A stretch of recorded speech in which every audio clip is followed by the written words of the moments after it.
کرو بھائی, خدا کے لیے کرو. دیکھیے آپ اور میں اور اوریہ صاحب, ہمارے پاس موبائلز ہیں, کس قسم کے ٹویٹس آپ آ رہے ہیں. کبھی کبھی تو میں سمجھتا ہوں یہ جو پبلک ہے از گون آؤٹ آف ہینڈ. مانے ان لوگوں کا جو امپیکٹ ہو رہا ہے کوئی فیصلوں پہ, یہ میں کہوں گا it's very bad for the state. یہ بہت بری بات ہے. ان کو سمجھ نہیں آ رہی ہے کہ کیا ہو رہا ہے, اور ایک ایکسٹریم ویو پہ چلے جاتے ہیں.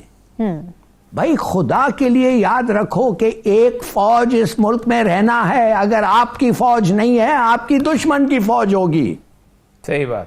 آپ کیا سمجھتے ہیں, کیا فائدہ ایسے completely letting go at it. Those are people, وہ تو مر رہے ہیں آپ کے لیے, وہ تو مرتے ہیں آپ کے لیے. یہ پولیس والے تو یہ تو بعد کی ڈیفینس ہے نا. These are the people at the forward line. کیا آپ سمجھتے ہیں اچھی باتیں ہیں ان کے بارے میں کہنا and about their leaders, اور غلط بھی ہیں. آپ کو ایک آدمی کا ایکشن نہیں اچھا لگتا ہے, صحیح ہے, آپ کرٹیسائز کریں, صحیح ہے, بٹ in a setting. یہ تو نہیں مطلب ہو جاتا ہے ایک آدمی آپ سے ڈس ایگری کرتا ہے تو وہ غدار ہو گیا. بالکل کمال ہے, ریڈیکولس. میں آپ کو ایک چھوٹی سی بات بتانا چاہتا ہوں آج. جی دیکھیے, آج ہم نے سب سنا تقریر عمران خان کے, اور ہم سب چاہتے ہیں کہ عمران خان ایک آنیسٹ, ریزنبلی آنیسٹ مین ہے, یہ ہے وہ ہے. میں عمران خان صاحب سے یہ پوچھنا چاہتا ہوں, آپ جب ٹی ٹی پی کے بارے میں بات کرتے ہیں, آپ مجھے یہ بتائیں کہ ٹی ٹی پی کے ساتھ جب آپ نے انگیج کیا بات کرنے کے لیے, آپ کا پہلا فرض یہ تھا, دیکھو تمہیں ہم نے لڑ کے نکالا ہے ادھر سے, تم واپس آنا چاہتے ہو, ٹھیک ہے, ہم ایک شرط پہ بات کریں گے. یہ دو شرط مانو کہ کانسٹیٹیوشن آف پاکستان جو ہے تم اس پہ عمل کرو گے, اور دوسری بات ہے ہتھیار نہیں اٹھاؤ گے. کورٹس ہیں, پالیٹکس ہے, ڈیمونسٹریشنز ہیں, مگر تم ہتھیار نہیں اٹھاؤ گے. مگر یہ دو کنڈیشنز ہوتے ہیں, ان کو بغیر وہ کنڈیشنز ایکسپٹ کیے ہوئے آپ نے بات شروع کر دی. بالکل ٹھیک, آپ کے جو پوائنٹس ہیں بالکل ٹھیک ہے. مجھے بریک آ رہا ہے, ہلالی صاحب واپس آ کے اس بارے میں ڈسکشن کو مزید آگے بڑھائیں گے. ناظرین اسٹے ود اس.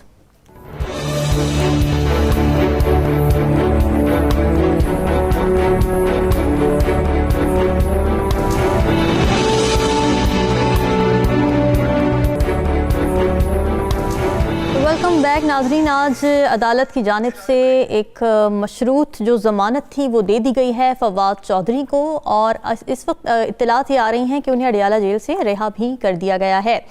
تو اوریہ صاحب, ہم نے دیکھا تھا کہ جب ضمانت ان کو گرانٹ ہوئی تو وہ ایک مشروط ضمانت تھی, اور ایسی شرط رکھی گئی کہ وہ آئندہ اس طرح کی باتیں نہیں دہرائیں گے. تو کیا اس سے پی ٹی آئی کی ناراضگی کچھ کم ہوگی اور اب معاملہ صلح صفائی سے حل ہو جائے گا؟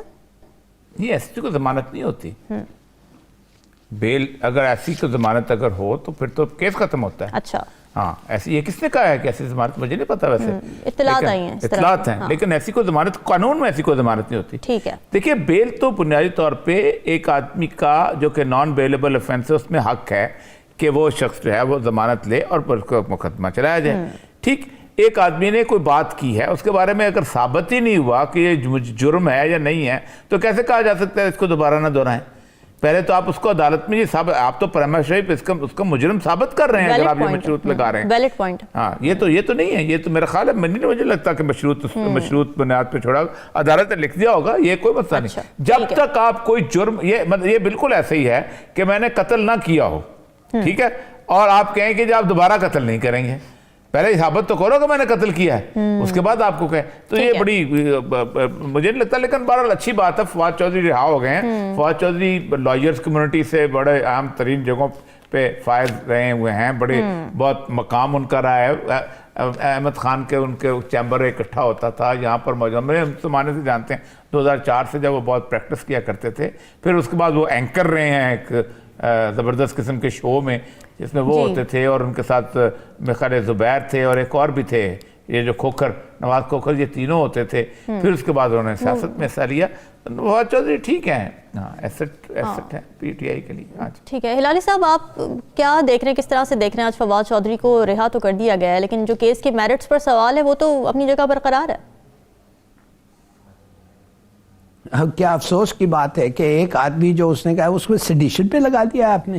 سزائے موت دلانا چاہتے ہیں آپ. میں نے کہا یہ تو وہی بات ہوئی نا جو